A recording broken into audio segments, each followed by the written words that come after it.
Then let's turn to one of the next two, either the selection explanation or the review.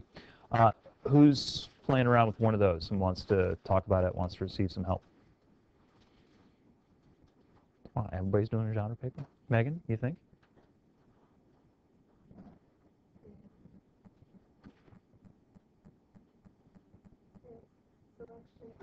Okay, and selection explanation, good. So, Megan, as we look at the selection explanation, yesterday I said that this paper focuses on what? Megan, what's the subject of this paper? There you go. Subject is you. So, Megan, you have chosen the Hunger Games. Let's talk about you and your reader characteristics for a moment. So, tell the class about you and why you chose the Hunger Games. Well, I chose the Hunger Games because I think it's very interesting, and I thought I would like to learn what happens in the book. Okay, so you say the word interesting. Let's explore that word for a moment. What is interesting about it? I thought it's like an action book. It's okay. romance. So you appreciate, you just like action in your plot? Megan, if you want to write about that and you want to say in your paper, I tend to like plots that are filled with action. Can you give me some examples of other movies, television shows, books, or anything else that contains action that you also like? Talk about other moments where you thought, wow, I'm really enjoying this because it's action-packed. Mission Impossible, nice. All right, so Mission Impossible, you can talk about how you enjoy watching that movie. Think of anything else?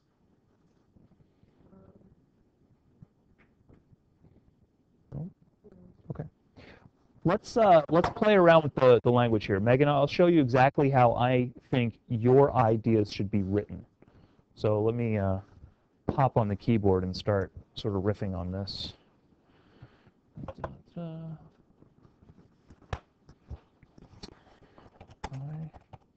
I enjoy action in stories.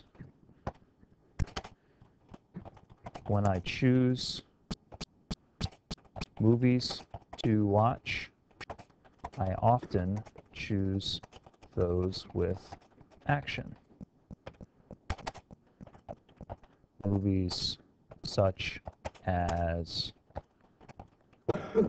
Mission Impossible. Let's put some words into Megan's mouth. Let's put some ideas into her head. Give me some other examples. What was that?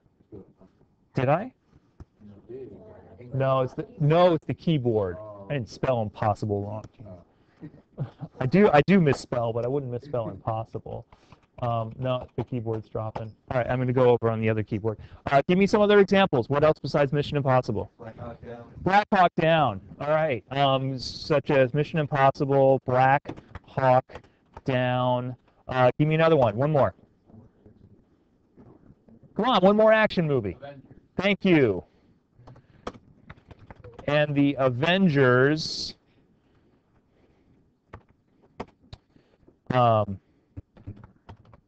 Ooh, strong verb. Thrill me and leave me wanting more.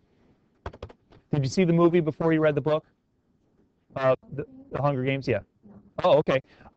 I had heard that the Hunger Games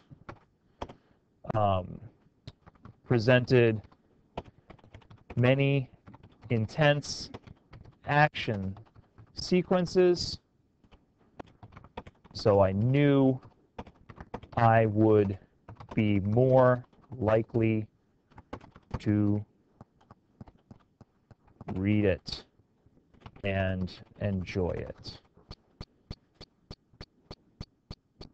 Wow. Okay, let me fix this. When I choose movies to watch, I often choose what was I saying? With action? Choose, wow,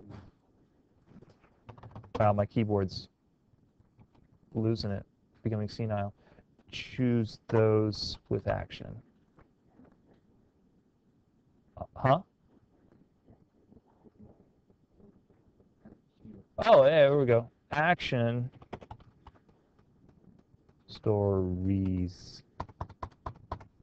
Yay, thank you for sticking with me through that. That was depressing. All right.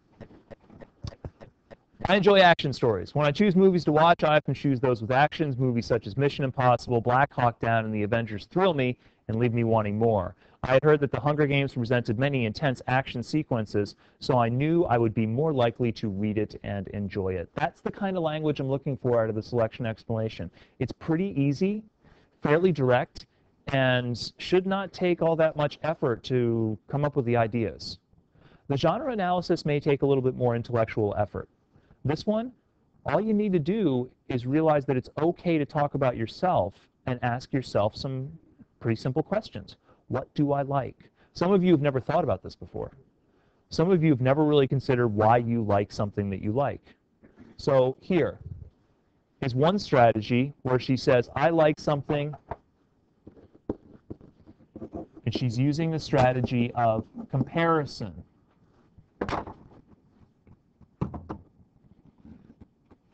Comparison. There we go. Compare the action sequences in the Hunger Games to the action sequences in other movies. But then, Megan, what else did you say you liked? There you go.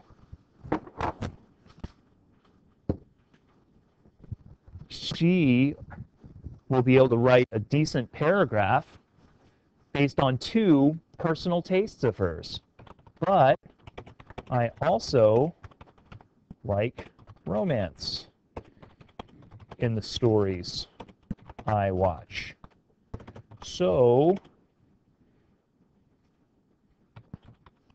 watching explosions is fun, but a good story about relationships touches me as well. All right, Megan, give some examples. Stories with romance, relationships that you have enjoyed.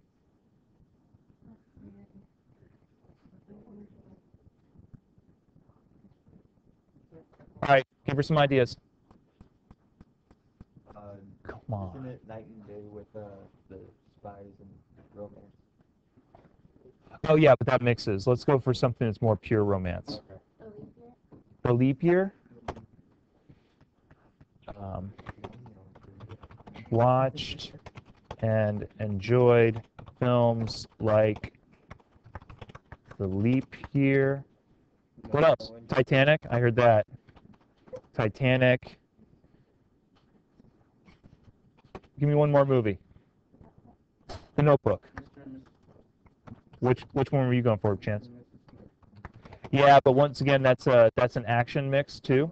So I'm going to stay away from the mixes right now. I watched and enjoyed films like The Leap Year, Titanic, and The Notebook. I even enjoyed reading Romeo and Juliet.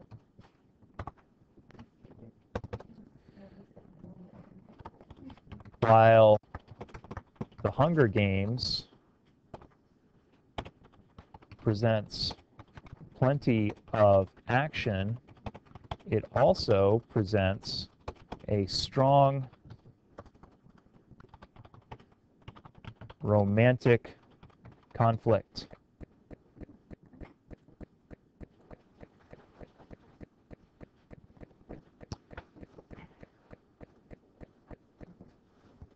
If you look at my model example for To Kill a Mockingbird, I use this strategy. So when I'm talking with Megan, I'm not trying to create something new. I'm just using a strategy that seems sensible. If I were to walk up to Austin and say, Austin, what do you like? He's like, well, I like sports. Oh, yeah? What do you mean? Well, I like to watch this. I like to watch the March Madness, and I get involved in brackets, but I also play on a league and so on. He's giving me examples of what he likes. He says, I like this, here's some examples, and then the only other step left is to connect it to your book. That's the strategy of comparison. It's really easy to use. So do that. But it can't fill the paper necessarily. You need something else. Can anybody talk to me about choosing their book for reasons other than I thought I would like it? By the cover. Okay, choose it by the cover. First one, right? First what? First paper. Yeah, selection explanation. Yes, we're still on this one. So you chose it because of its cover. Tell me about that, Peyton. What'd the cover tell you? Well, like, just in general, I normally like choose books by if their cover looks good or not, Mm-hmm. and what their title says. Like The Hunger Games, it looks kind of antique, like the pin on it. It Yeah. doesn't have the pin on the front of it. Yes, it's a black book with the Mockingjay pen. It kind of gives it a mystery feel, like you don't know what it is, Good. and like kind of to get into it. Whereas some other books kind of reveal everything that they're about on the cover, so you were intrigued by that. Peyton's telling a story about herself. I'm intrigued by this sort of design. By the way, Peyton and everybody else, the designers of book covers know exactly who you people are, and they know how to target you because they design book covers with you in mind. Band of Brothers, that book cover is targeting two groups of people. One, a group of people that has watched the HBO series because those are pictures taken from the HBO series and it says HBO on it. And two, people who like war books because it's a picture of military soldiers. It gives a very clear message. So if Jeff were to say, I picked this book up based on its cover, then he would talk about how he enjoys stories about war, and the cover announced that, and so on and so forth. Thank you, Peyton. That's a unique way of going about it. Anybody else have a different reason for, yeah, Austin. Summary on the back, excellent. So, Austin, what does this present the opportunity for you to do in your paper?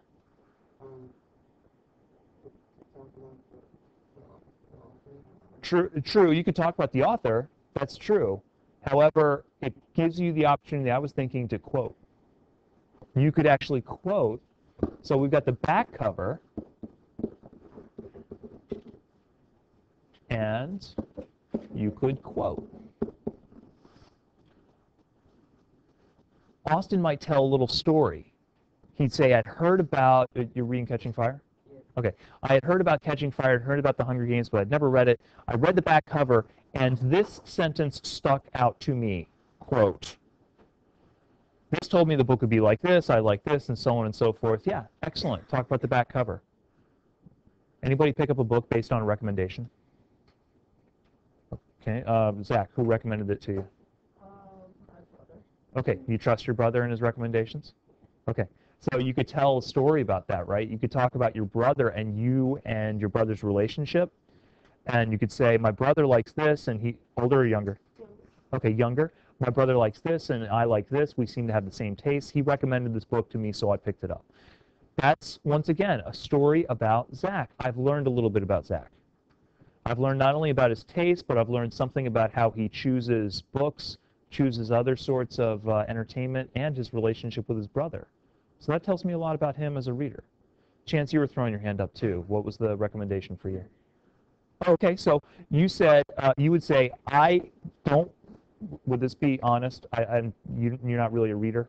Not at all. Excellent. So, not excellent that you're not a reader, but excellent that you, I know you can read. I know you're very capable of reading and writing.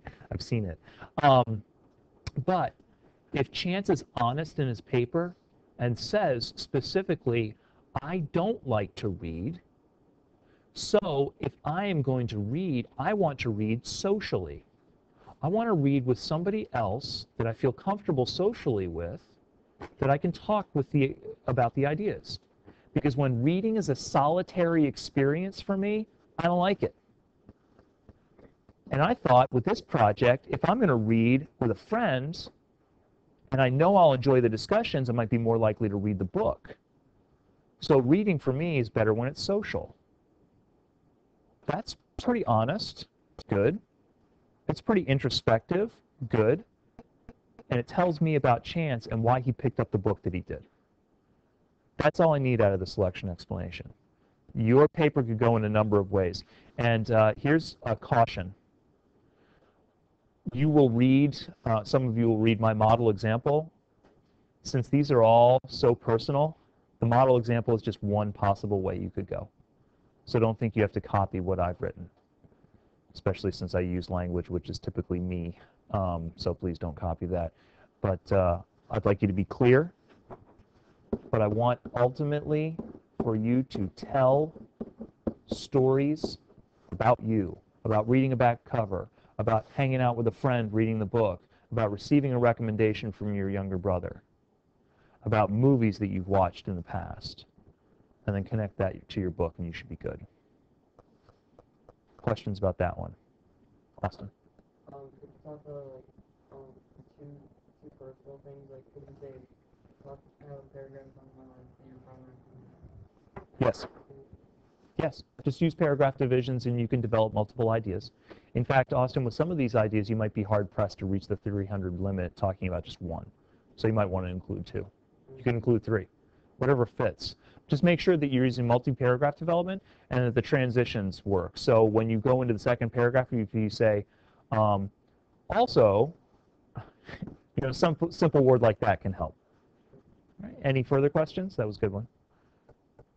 All right, then let's talk about the review.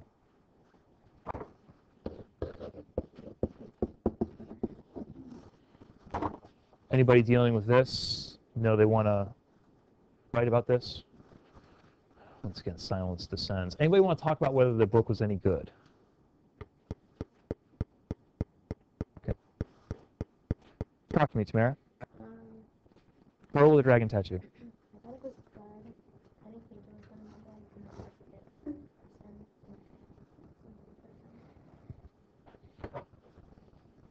Listen to what Tamara's saying. Good, and then she immediately goes to a literary term discussion and analysis.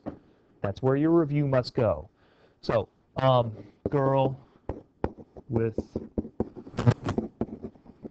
dragon tattoo. Good. Why you like the narration?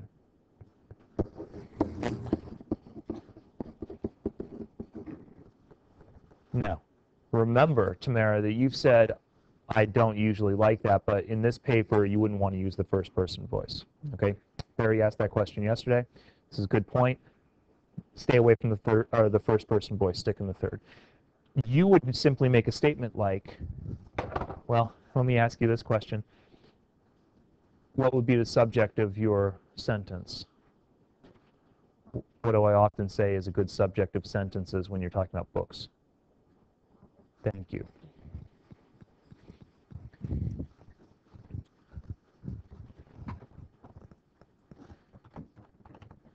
Stieg Larsson writes the novel in a third person, I guess we'll say omniscient, right? Because we've got Blomquist and we've got Salander. We don't have all the characters, but omniscient perspective. While this narration can sometimes disconnect the reader from the characters, Larsson uses it well. Hi, Tamara. What's good about the narration?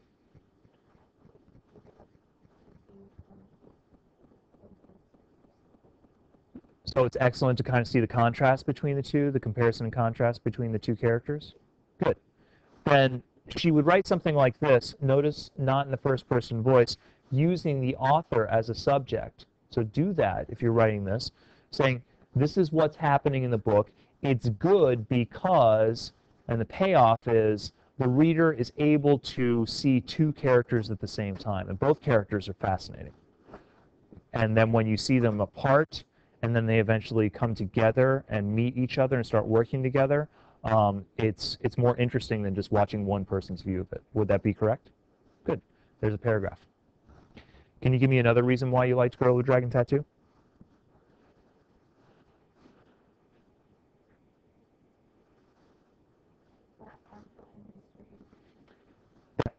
That's where I was going to go with it too. The mystery is well constructed and very compelling.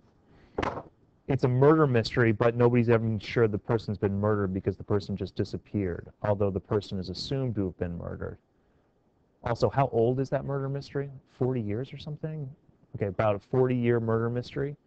So its age, its history in the past, the mysterious nature of it creates a hefty amount of suspense that seems to work.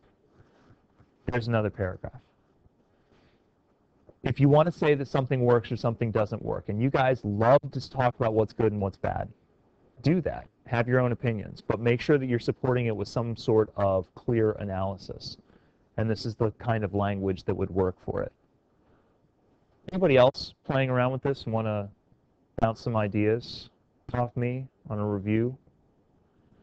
I got the sense that a lot of you are focusing on that genre analysis paper.